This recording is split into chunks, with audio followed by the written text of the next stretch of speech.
think. Yeah. Okay. Turn this down. All right. Welcome on in. Utah Blockcast. Live reaction to Utah's 31-21 win over Kansas. Man, this was an ugly one. This was lethargic. This was like you undo the belt after Thanksgiving, dinner, and you're out there to relax, and you're not, this was rough. Bennett, like, give me your initial reaction, dude. I like that. I feel like the Thanksgiving. I probably don't have a quick analogy there. Can't be as quick as you there, Bartle. But you always got to enjoy a win, right? It's a win is a win, but when you see some things that are uncharacteristic, you see things maybe moving in a different direction that you'd hope for the team to be moving in as the season wears on. There's definitely some good moments of frustration here. It required Jalen Daniels to make some really big mistakes to keep Utah in that game and win that game. Yeah. I joked on X. I said, hey, I was like, Jalen Daniels gets the Utah game ball from me because, that one interception that was to absolutely nobody but Jackson Benny. I mean, you could say that about all three of those interceptions. Yeah. Like, what are you doing throwing that ball? Yeah. The receivers could maybe have helped him out a little bit, not too much, but like a little. That one was really rough. But yeah, no, I mean it's an ugly win. It is what it is. But you're always happy to be on the right side of the win-loss column after any game. And sluggish, as you put it, to start. And honestly, sluggish all the way through. Not really surprised on a Thanksgiving week. You travel into Lawrence, Kansas. I don't think many people want to be in Lawrence, Kansas, including leave you alone. But a 10 a.m. for all intents and purposes. Your internal clock's 10 a.m. You take the win. You get out of there. You got a 10-point win. Yeah, no, I think that sums it up really well, right? Is like there's just so many elements about this game that we need to consider and give some grace to Utah, because this is a tough game to play. Friday morning, it's an early week, it's an early game on top of that. After Thanksgiving dinner, I think obviously Utah could have used a little more stuffing out here in the run game to add another Thanksgiving pun. Add one to the board, another one to the board for me, because the run defense was just, again, really, really porous. It was not great. Daniel Highshaw, LaShawn Williams combined for 211 yards on the ground. Really just had their way and did it, in a lot of ways, the way Utah's done it all season long, with the combination of, Wayshawn and Nakari, kind of that inside-outside combo. That's what Kansas did tonight with Highshaw and Williams. Highshaw was the tough, inside, physical, punishing runner. And then you had Williams with the speed to get to the perimeter. So, man, Kansas did and Kansas State, on top of that, going back to last week, the two teams did what Utah's done to the previous, three teams. And so, it's a frustrating experience. And again, all things considered with this game, you understand kind of the lethargic effort. But the opportunistic chances Utah had today with Jalen Daniels making, as you said, some of the more baffling decisions with the ball, it is really kind of the story of the game. And Scooby Davis getting the pick six, Jackson Benny getting the late one. Those were the moments that Utah needed today to get the win. And it's something that a lot of us have talked about, is Utah needing more takeaways. And they got 3 of them today, and all of them were vital to Utah's chances today to get the win. So, I understand it for fans. It's a frustrating experience, especially given, how the Colorado, Cincinnati, Baylor game maybe, but those 2 games in particular before that, where Utah simply dominated.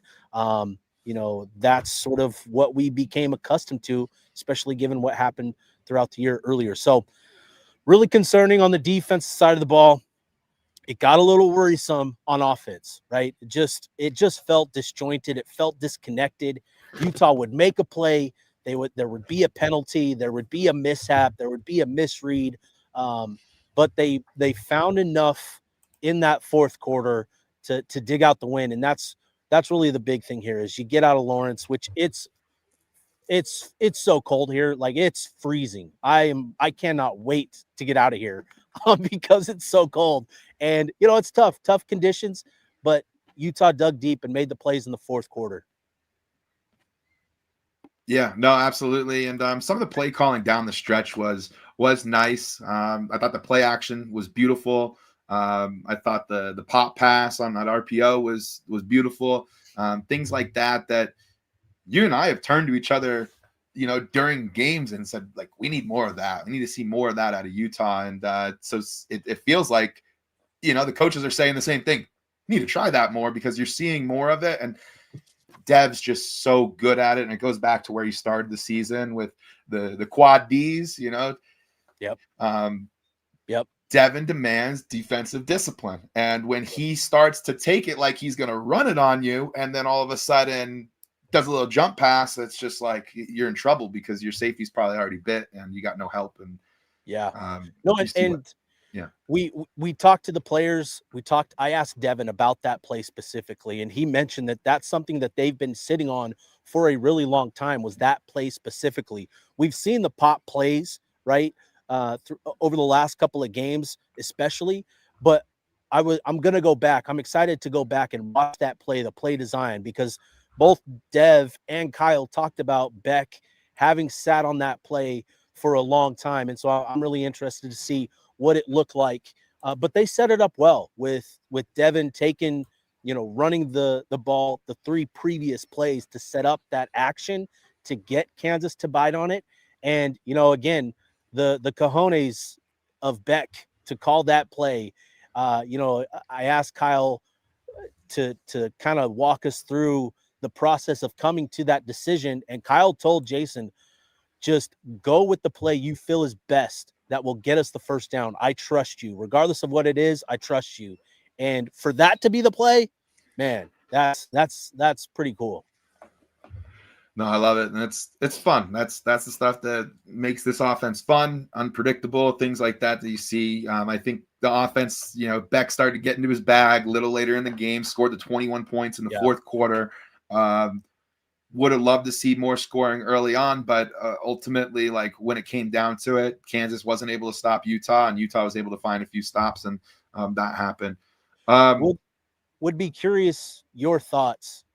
Field goal kicking, given the opportunities Utah had early in the game, with getting down to about the 35-ish yard line, if I remember correct, around that sort of territory. Like, what do you like? What's going on? Like, what is your take on that?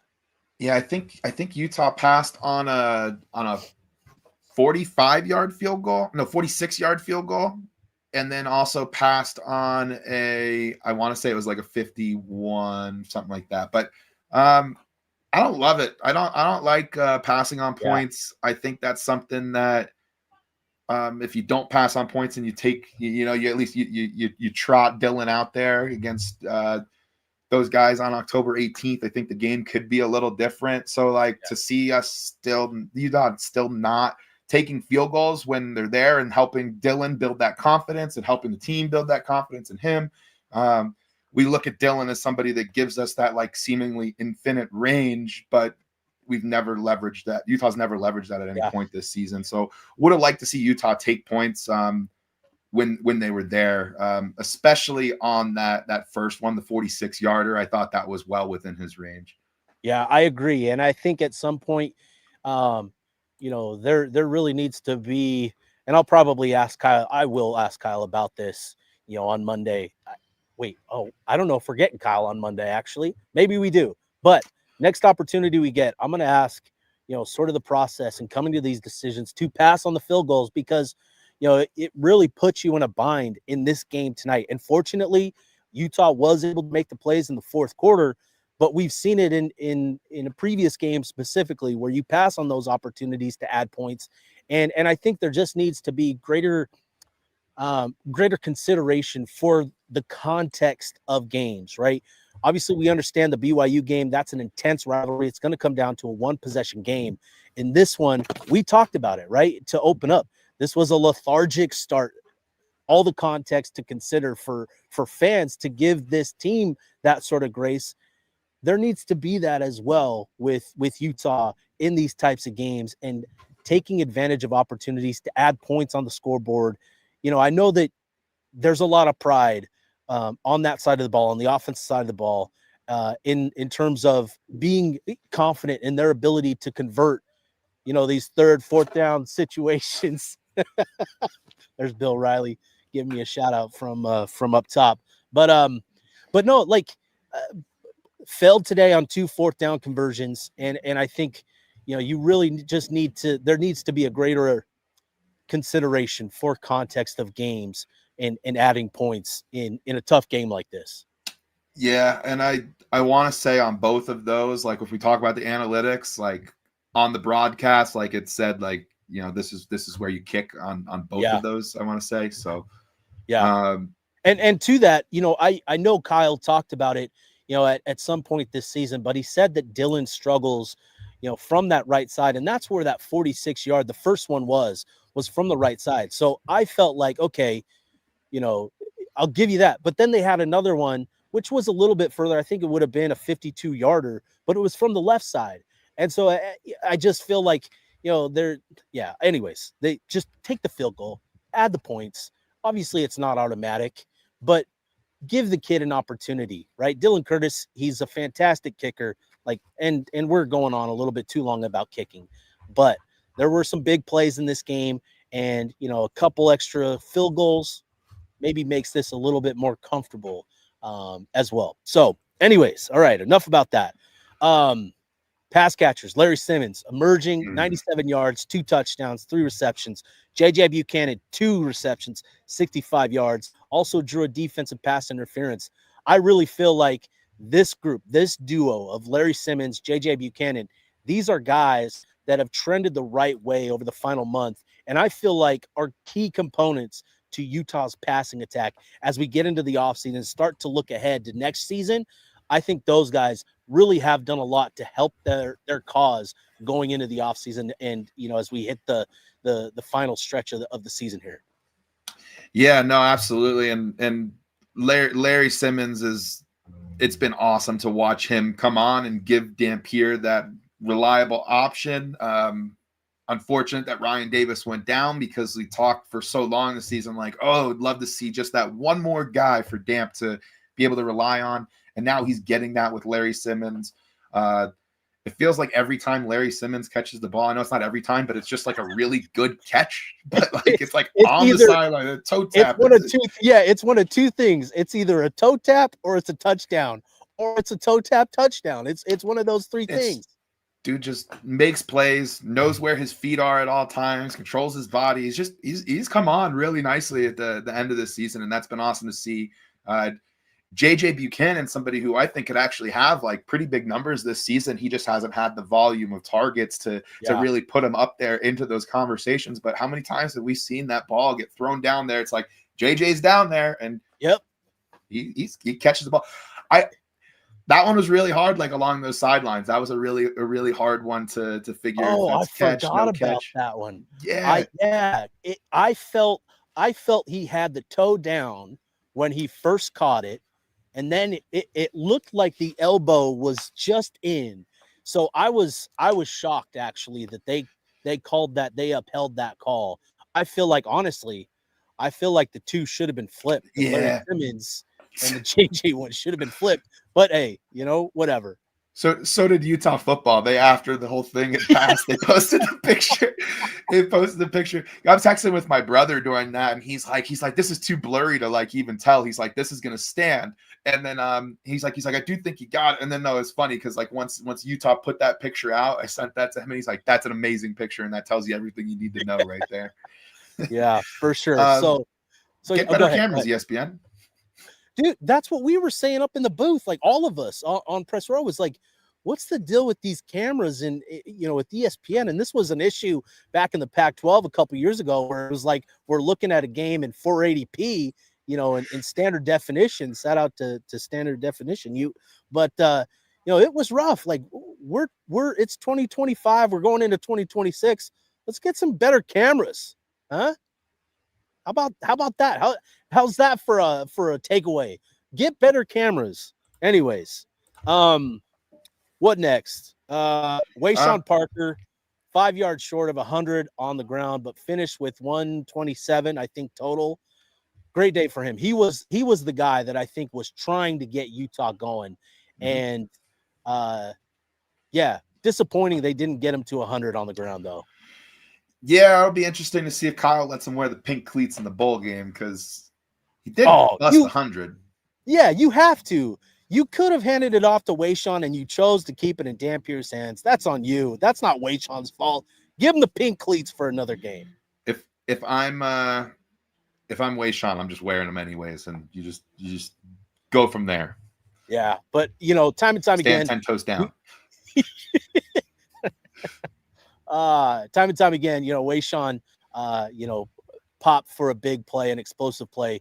He was the guy that was trying to get this offense going. And again, with how Utah managed his workload this season, it was clear that really benefited him, in this last month, because man, he was explosive. He was elusive. He was, forced and missed tackles left and right. And making big blocks. Making big blocks, and I think keeping him fresh early in the season allowed him to play the way that he did these last couple of weeks. He's so fun to watch. He really is one of the more unique running backs, with his pace of play, with how he sets things up. He's a fun one to watch. And then just the energy on top of that, right? Like, just his smile is contagious. When I see Wayshawn smile, I want to smile. When I see Wayshawn pissed off, I get pissed. Like, he's got contagious energy, and it's been really good to see him come into his own form, and really start to take things over. And I think that sets things up well for him to be that bell cow next year and run it back, and then go to the league and do your thing, dude. Yeah, 100%. Defensively, obviously the story of the game for Utah in a positive manner, we talked about already, the 3 interceptions. You gave Jalen Daniels the game ball for Utah. Again, some of the more baffling decisions that we've seen by an opposing quarterback. Just 3 head scratchers. You don't complain. You just make the play. That's what Utah did. And Scooby took it back 97 yards for another pick 6. Smith Snowden probably would have had another if he didn't get tripped up by the turf monster. But the other side of that story, the run defense, again, another troubling, disturbing, concerning performance by Utah defending the run. Watching it, we had a unique angle with the press box.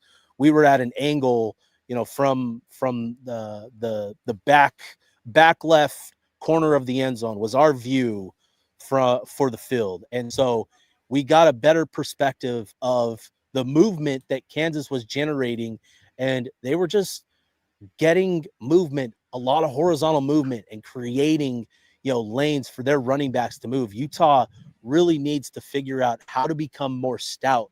They've always prided themselves on getting knockback, where you're not necessarily being pushed back a yard. You're staying at 0. You're getting, -1. You're getting a yard of pushback on the offensive line. Utah wasn't able to do that again this week. Kansas just had their way moving Utah's defensive line, to create creases, and that's a big concern. So I think, fortunately the season's over. You have a bowl game, but I mean, you potentially still have more. Obviously, you have more opportunities coming, but going into the offseason, I think Utah's really got to figure out what they're doing with the defensive tackle room specifically. You've got a lot of young pups. There's a lot of optimism about this group and what they can become, but need to figure out what you're doing there up front to improve against the run next season and bowl game or playoff or whatever.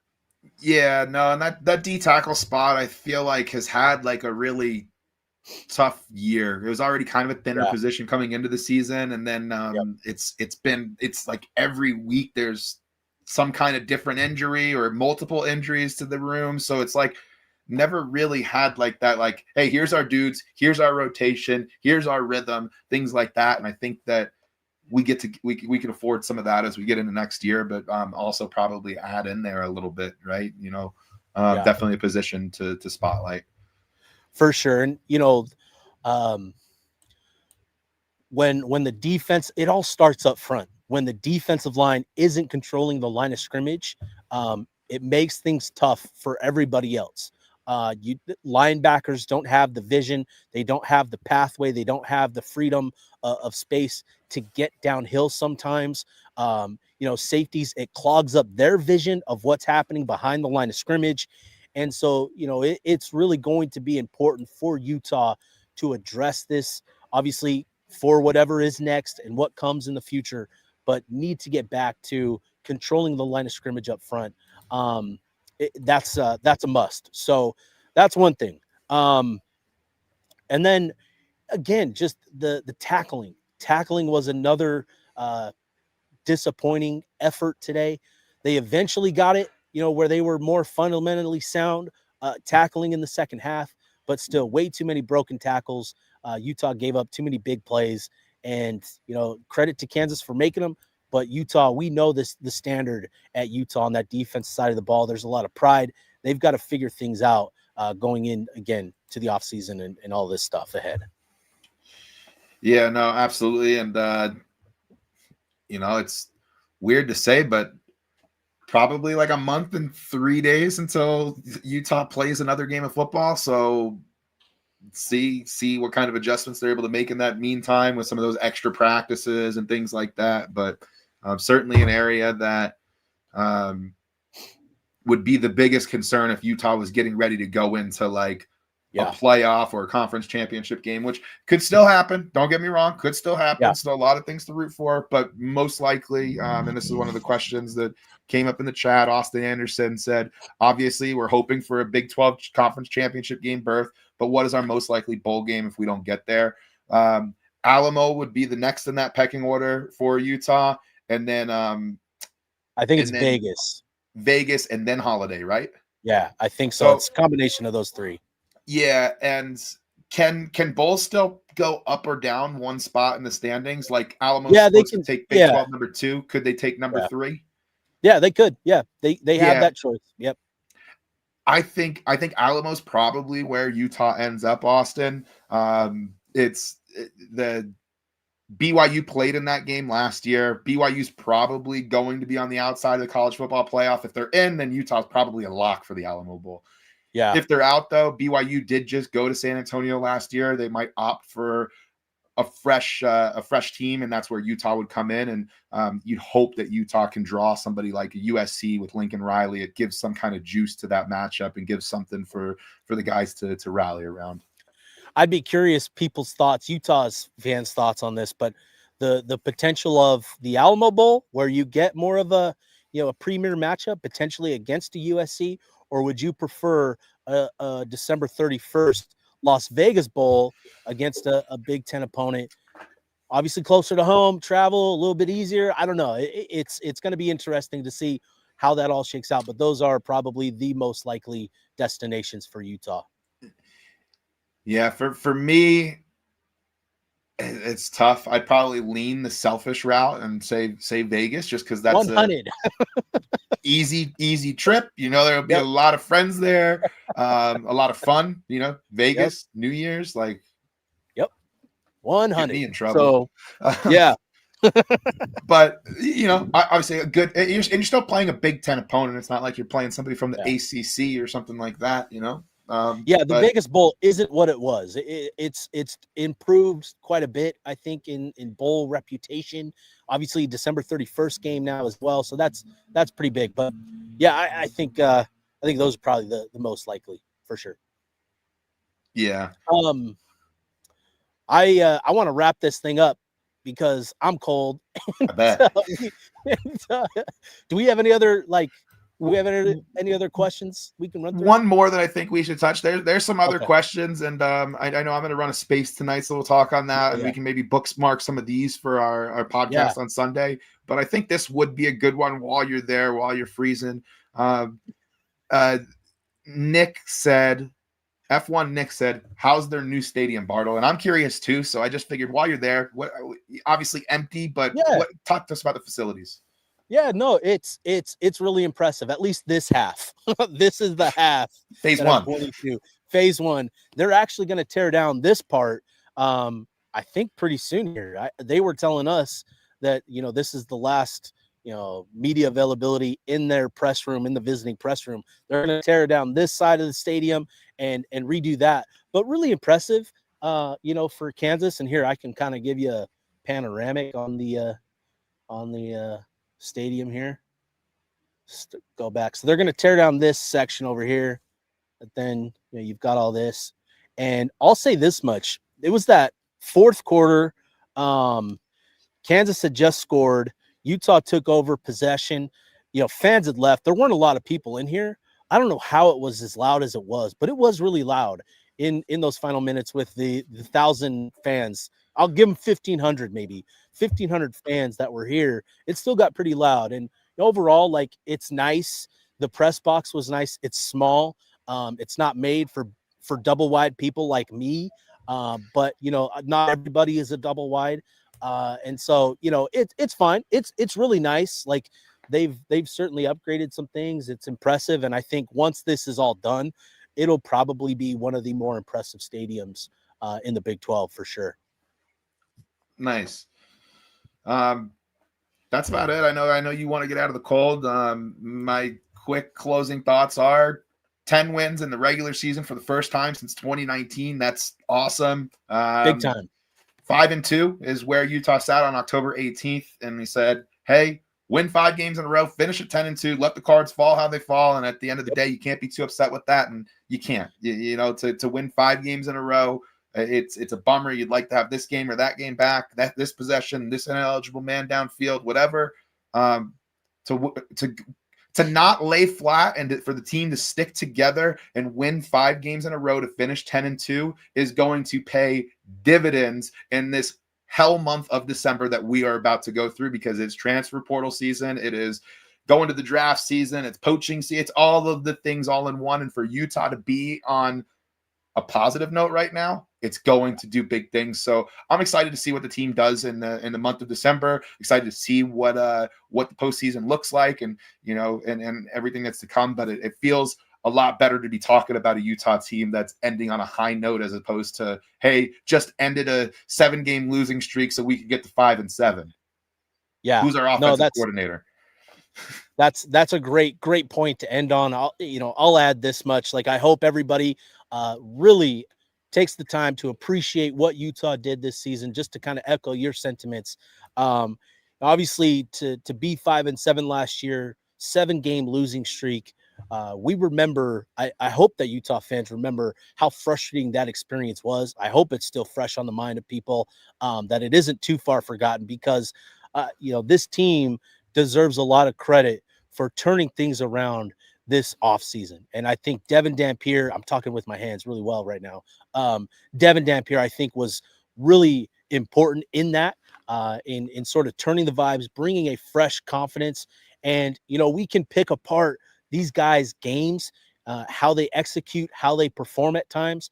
But these guys deserve a ton of credit for bringing a positive outlook to Utah football again, right? Trending the right way, finishing the season with 10 wins is huge for Utah, to your point, because of what comes in the offseason.